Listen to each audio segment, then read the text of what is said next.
Hello दोस्तों, मैं अनीस आप सबका हार्दिक स्वागत और अभिनंदन करता हूं अपने YouTube चैनल इम्प्रेसिव एकेडमी पर। दोस्तों, मैं आपके लिए एक शानदार और जानदार वीडियो लेकर आया हूं वैज्ञानिक उपकरण से संबंधित। ये बहुत ही इंपॉर्टेंट टॉपिक है और यहाँ से क्या एग्जामों में जो है प्रश्न पूछे जाते हैं। स्टैटिक जीके में बहुत ही इंपॉर्टेंट ये सीरीज होने वाली है। तो दोस्तों, वीडियो शुरू करने से पहले मैं आपको एक वही मोटिवेशन वाली शायरी, क्योंकि मोटिवेट होना शरीर में बहुत ही जरूरी है। यदि आप मोटिवेट नहीं रहेंगे तो काम आपका अच्छी तरह से हो नहीं पाएगा और अपने लक्ष्य को प्राप्त करने के लिए मोटिवेशन बहुत जरूरी है। तो हौसलों के तरकस में कोशिश का वो तीर जिंदा रख, हौसलों के तरकस में कोशिश का वो तीर जिंदा रख, और थक ना मंजिल के मुसाफिर, फिर से जीतने की उम्मीद जिंदा रख। और महादेव की सौगंध, मुकाबला जोरदार, शानदार, असरदार भी होगा। और मेरे प्यारे दोस्तों, मेरे प्यारे भाइयों, आप हैं तो क्या गम है और हम हैं तो क्या कम है। दोस्तों, इसी मोटिवेशन के साथ मेरे प्यारे दोस्तों, मेरे भाइयों, शुरू करता हूं यहाँ पर वैज्ञानिक उपकरण के जो महत्वपूर्ण केंद्र बिंदु है, भी महत्वपूर्ण जो टॉपिक है, ये इंपॉर्टेंट प्रश्नों के बारे में। तो यहाँ पर देखते हैं बैरोमीटर के बारे में। बैरोमीटर क्या लिखा हुआ है? बैरोमीटर। तो बैरोमीटर क्या करता है? वायुदाब मापने का यंत्र है। वायुदाब मापने का यंत्र है। क्या है? वायुदाब। तो वायु का दाब जो है, वायुदाब मापने का यंत्र। तो वायुदाब मापने का यंत्र है कौन? वायुदाब, बैरोमीटर। तो वायुदाब मापने का यंत्र है क्या? बैरोमीटर जो है वायुदाब मापने का यंत्र है। एक दूसरा क्वेश्चन लिखा हुआ है कार्डियोग्राम।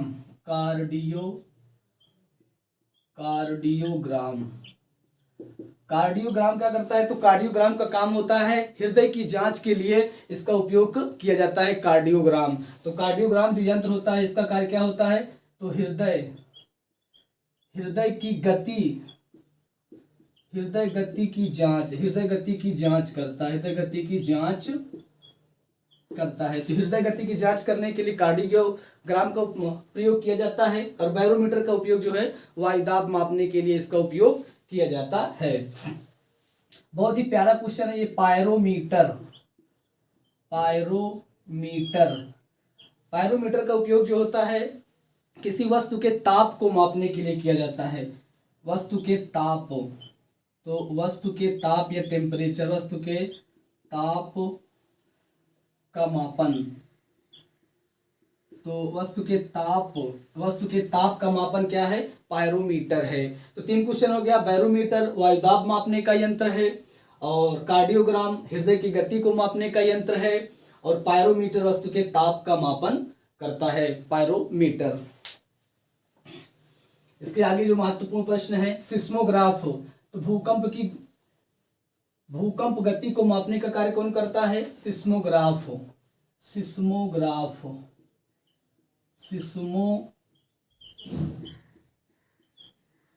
तो सिस्मोग्राफ का प्रयोग क्या होता है? भूकंप की गति को मापने का कौन यंत्र है? सिस्मोग्राफ। तो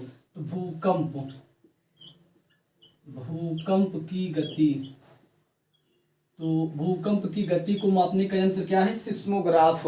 तो भूकंप की गति को मापने का यंत्र कौन है? सिस्मोग्राफ है। अमीटर क्या होता है? अमीटर। तो अमीटर का उपयोग जो होता है वो विद्युत धारा मापने में काम आता है। विद्युत धारा मापने में किसका उपयोग किया जाता है? अमीटर का। इसमें विद्युत धारा। तो विद्युत धारा मापने का काम कौन करता है? अमीटर करता है। अमीटर का उपयोग जो होता है विद्युत धारा के मापने में किया जाता है, और भूकंप की गति मापने के लिए सिस्मोग्राफ का उपयोग किया जाता है। डेसिबल क्या होता है? डेसिबल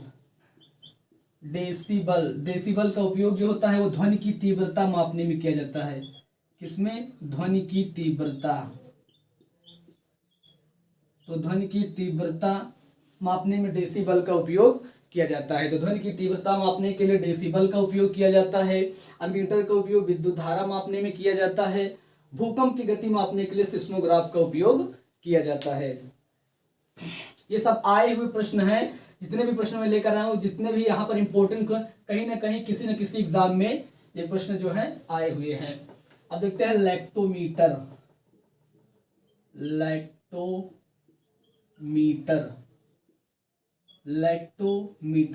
तो लैक्टोमीटर का उपयोग क्या होता है? दूध मापने का जो यंत्र है वो क्या होता है? दूध मापने का यंत्र लैक्टोमीटर कहलाता है। क्या, दूध। दूध पूछा भी गया क्वेश्चन कि लैक्टोमीटर का उपयोग किसमें होता है, दूध मापने का यंत्र। तो दूध मापने का यंत्र क्या है, लैक्टोमीटर। तो लैक्टोमीटर में दूध मापने का यंत्र का उपयोग किया जाता है। स्फाइग्नोमीटर, स्फाइग्नो मैनोमीटर, स्फाइग्नो मैनोमीटर, इसका उपयोग किसमें किया जाता है। तो स्पाइग्नो मैनोमीटर का उपयोग जो होता है रक्तचाप, क्या, रक्त, ब्लड प्रेशर जिसे कहते हैं, रक्तचाप। तो रक्तचाप मापने का यंत्र कौन है, स्पाइग्नो मैनोमीटर। ब्लड प्रेशर को कौन मापता है, तो स्पाइग्नो मैनोमीटर का उपयोग जो होता है वो रक्तचाप मापने के लिए इसका उपयोग किया जाता है। बहुत ही इंपॉर्टेंट है, यहाँ से इसको कई बार एग्जामों में ये प्रश्न देखा गया है कि रक्त ब्लड प्रेशर को मापने वाले यंत्र को क्या कहते हैं, स्पाइग्नोमीटर कहते हैं, स्पाइग्नो नाइनोमीटर कहते हैं। लैक्टोमीटर क्या होता है, दूध मापने का यंत्र लैक्टोमीटर कहलाता है। और स्पाइग्नो माइक्रोमीटर क्या कहलाता है, तो रक्तचाप मापने का यंत्र क्या है, स्पाइग्नोमीटर है। अब एलिसा, एलिसा बहुत ही इंपॉर्टेंट है। एलिसा क्या होता है, HIV वायरस की जांच के लिए एलिसा टेस्ट कराया जाता है। किसके लिए, HIV वायरस, HIV वायरस। तो HIV वायरस के लिए एलिसा टेस्ट का होता है। HIV वायरस में या फिर HIV का जांच के लिए एलिसा टेस्ट किया जाता है। इसका क्या नाम है, एलिसा टेस्ट। तो एलिसा टेस्ट का उपयोग किसमें होता है, HIV वायरस में। तो HIV वायरस को जांच के लिए एलिसा टेस्ट का उपयोग किया जाता है। तो लैक्टोमीटर दूध मापने का यंत्र, स्पाइग्नो नाइनोमीटर का उपयोग, माइक्रोमीटर का उपयोग किसमें होता है, तो रक्तचाप मापने में। और एलिसा HIV वायरस के टेस्ट में जांचने में। तो एलिसा जो होता है HIV वायरस के जो है टेस्ट में इसका उपयोग किया जाता है, एलिसा का।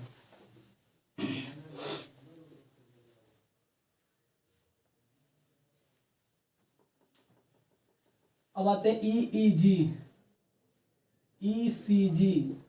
ECG होता है इलेक्ट्रोकार्डियोग्राफ,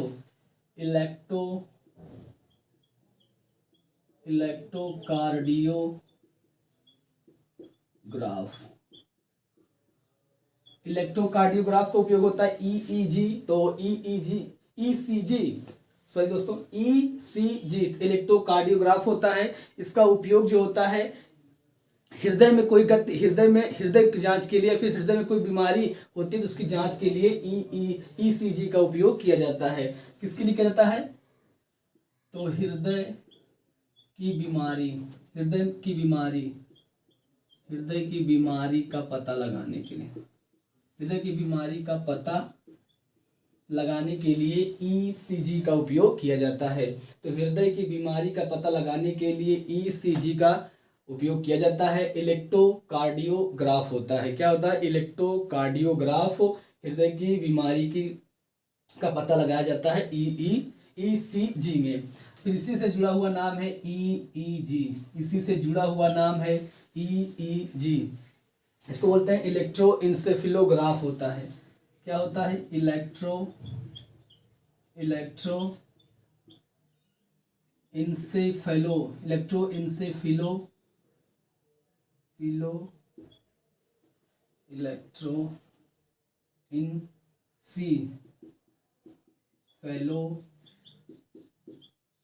इलेक्ट्रोइंसेफेलोग्राफ होता है, इलेक्ट्रोइंसेफेलोग्राफ होता है। क्या होता है, इलेक्ट्रोइंसेफेलोग्राफ होता है। EEG यह क्या होता है, ये मस्तिष्क में कोई विकार उत्पन्न हो जाता है उसकी जांच के लिए EEG किया जाता है। किसमें, मस्तिष्क। तो मस्तिष्क में विकार उत्पन्न होने पर, मस्तिष्क में विकार उत्पन्न होने पर EEG का उपयोग किया जाता है। इलेक्ट्रोइंसेफेलोग्राफ होता है, मस्तिष्क में कोई विकार उत्पन्न होता है उसका उपयोग किया जाता है। फिर यहाँ पे लिखा हुआ CT स्कैन। CT स्कैन का फुल फॉर्म क्या होता है, कंप्यूटेड टोमोग्राफी। क्या होता है, कंप्यूटेड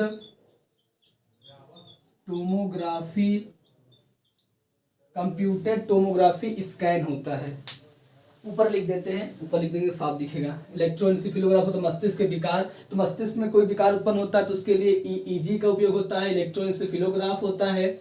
और ईसीजी इलेक्ट्रोकार्डियोग्राफ होता है, हृदय की बीमारी का पता लगाया जाता है।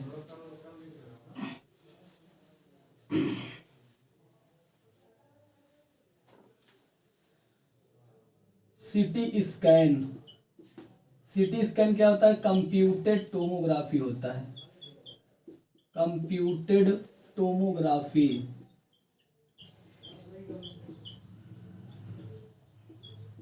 तो कंप्यूटेड टोमोग्राफी स्कैन होता है, कंप्यूटेड टोमोग्राफी स्कैन होता है। सीटी स्कैन क्या होता है? कंप्यूटेड टोमोग्राफी स्कैन होता है। इसका उपयोग क्या होता है? शरीर में कोई भी असामान्य विकृति उत्पन्न होने पर, शरीर में असामान्य विकृति उत्पन्न होने पर इसका उपयोग किया जाता है सीटी स्कैन का। तो शरीर में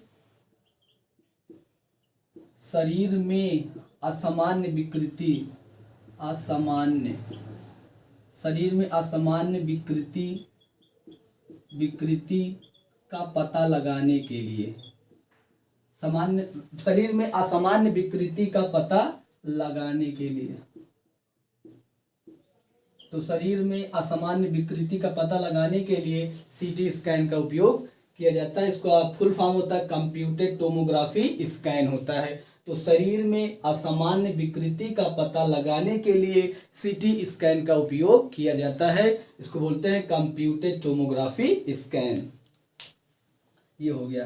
दूसरा क्वेश्चन यहाँ पर है स्पीडोमीटर। स्पीडोमीटर, तो स्पीडोमीटर क्या होता है? तो वाहन की गति को मापने का यंत्र क्या है? वाहन या फिर गाड़ियों की गति मापने का यंत्र क्या है? स्पीडोमीटर। तो क्या कह सकते हैं? वाहन की गति मापने का यंत्र, वाहन की गति मापने का यंत्र।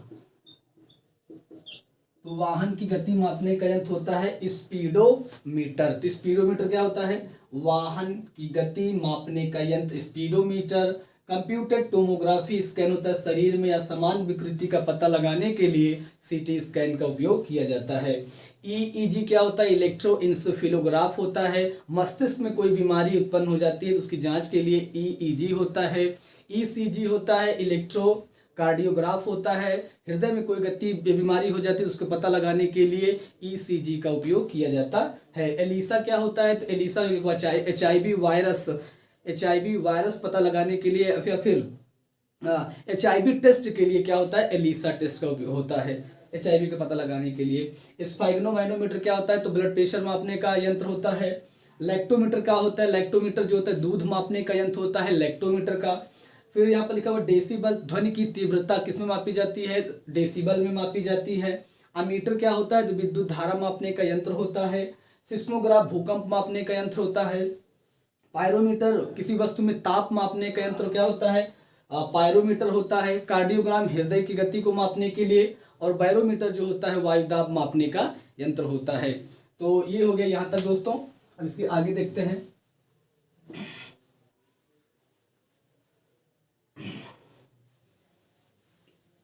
ऑन्कोलॉजी,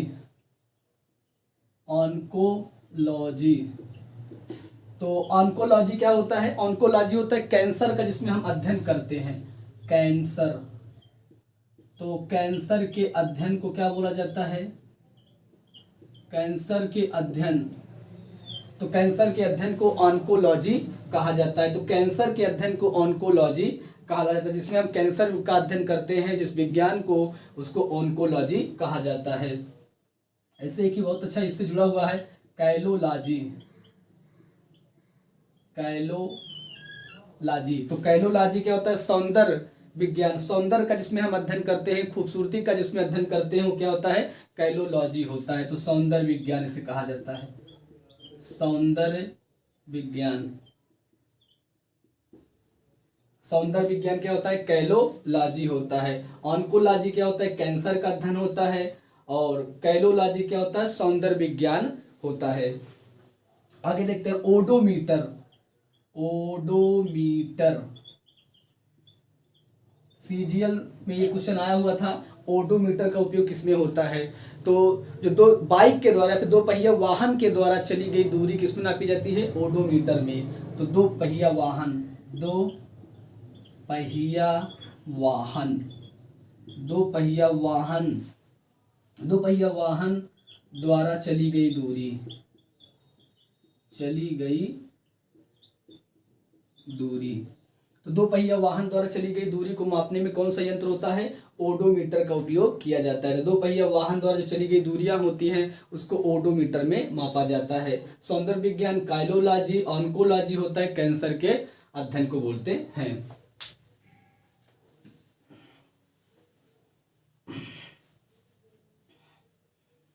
अब लिखा हुआ हाइग्रोमीटर, हाइग्रोमीटर। तो हाइग्रोमीटर क्या होता है?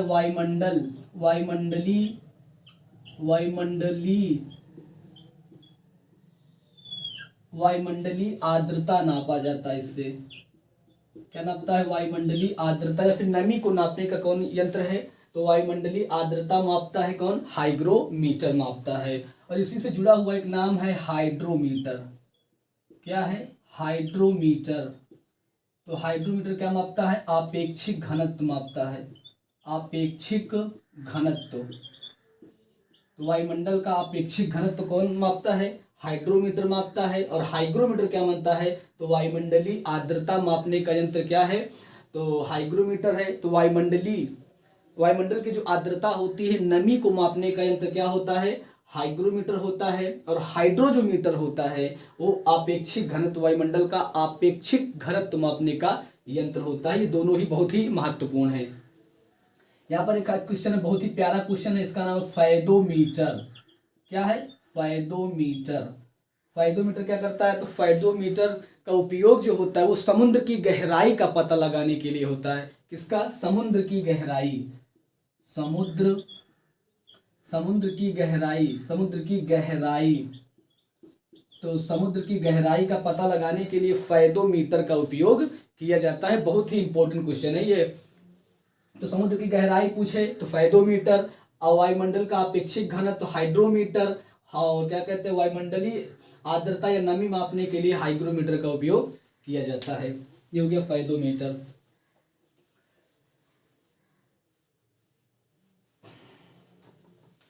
हार्टिकल्चर। तो हार्टिकल्चर का उपयोग किसमें? तो हार्टिकल्चर में बागवानी का अध्ययन किया जाता है, जिसमें बागवानी विज्ञान इसे कहा जाता है। बागवानी विज्ञान होता है। बागवानी विज्ञान क्या कहते हैं? हॉर्टिकल्चर कहते हैं बागवानी विज्ञान। इसमें खेती बाड़ी, फूल फलों का आदि का अध्ययन किया जाता है। फूल हो गया, फल हो गए, और खेती बाड़ी का अध्ययन किया जाता है, उसको हॉर्टिकल्चर कहते हैं। तो बागवानी विज्ञान हो गया। अब आते हैं सारोलॉजी। सारोलॉजी का उपयोग किसमें होता है? तो सारोलॉजी का उपयोग जो होता है छिपकलियों का जो अध्ययन होता है। किसका? छिपकलियों। तो छिपकलियों का अध्ययन क्या कहलाता है? छिपकलियों का अध्ययन क्या कहलाता है? सारोलॉजी कहलाता है। तो छिपकलियों का अध्ययन सारोलॉजी कहलाता है। बागवानी क्या होता है? हॉर्टिकल्चर होता है, जिसमें फल फूल खेती बाड़ी का अध्ययन किया जाता है, वो हॉर्टिकल्चर होता है। तो ये हो गया सारोलॉजी, छिपकलियों का अध्ययन। ऑर्निथोलॉजी, बहुत ही इंपॉर्टेंट प्रश्न है ये। ऑर्निथोलॉजी का उपयोग किसमें होता है मेरे प्यारे दोस्तों? तो ऑर्निथोलॉजी का उपयोग जो होता है पक्षियों के विज्ञान को क्या बोलते हैं? ऑर्निथोलॉजी बोलते हैं। किसमें होता है? पक्षियों का अध्ययन क्या कहलाता है? तो पक्षियों का अध्ययन कहलाता है ऑर्निथोलॉजी, पक्षियों का अध्ययन कहलाता है। छिपकलियों का अध्ययन सारोलॉजी कहलाता है। और हॉर्टिकल्चर क्या होता है? बागवानी विज्ञान कहलाता है। अब इसके आगे देखते हैं।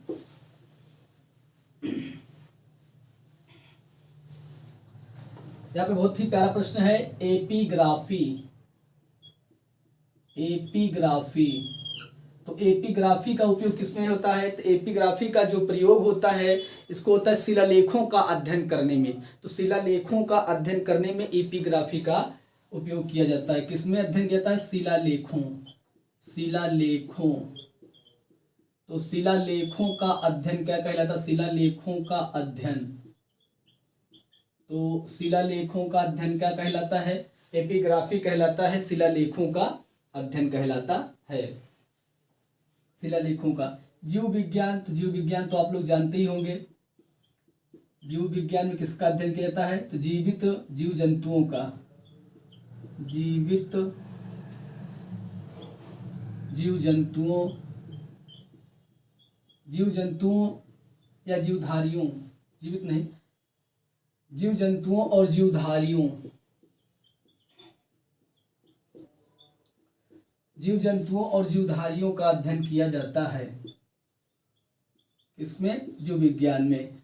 तो जीव विज्ञान में क्या होता है? जीव जंतुओं और जीवधारियों का अध्ययन किसमें किया जाता है? जीव विज्ञान में किया जाता है। शिलालेखों का अध्ययन एपिग्राफी कहलाता है। Mycology, mycology, mycology. तो माइकोलॉजी के अध्ययन को क्या बोलते हैं? कवकों का अध्ययन। कवकों। तो कवकों का अध्ययन क्या कहलाता है? कवकों का अध्ययन माइकोलॉजी कहलाता है। कवकों का अध्ययन माइकोलॉजी कहलाता है। जीव विज्ञान, जीव जंतुओं और जीवधारियों का अध्ययन किसमें होता है?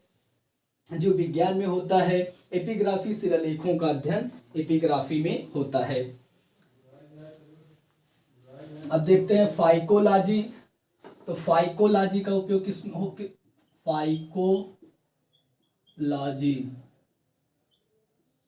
तो फाइकोलॉजी का अध्ययन किसमें होता है? तो फाइकोलॉजी शैवालों का अध्ययन। क्या? शैवालों। तो शैवालों का अध्ययन क्या कहलाता है? शैवालों का अध्ययन फाइकोलॉजी कहलाता है। क्या कहलाता है? फाइकोलॉजी कहलाता है शैवालों का अध्ययन। एपीकल्चर हो गया, एपीकल्चर, एपीकल्चर हो गया, सेरीकल्चर हो गया, सेरीकल्चर। सेरीकल्चर में क्या होता है?